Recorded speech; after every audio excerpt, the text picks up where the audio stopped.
je vždy v nás.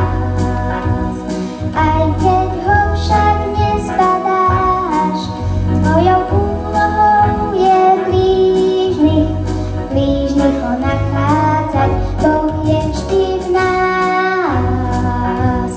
Aj keď ho však nezbadáš, tvojou úlohou je blížnych ho nachádzať.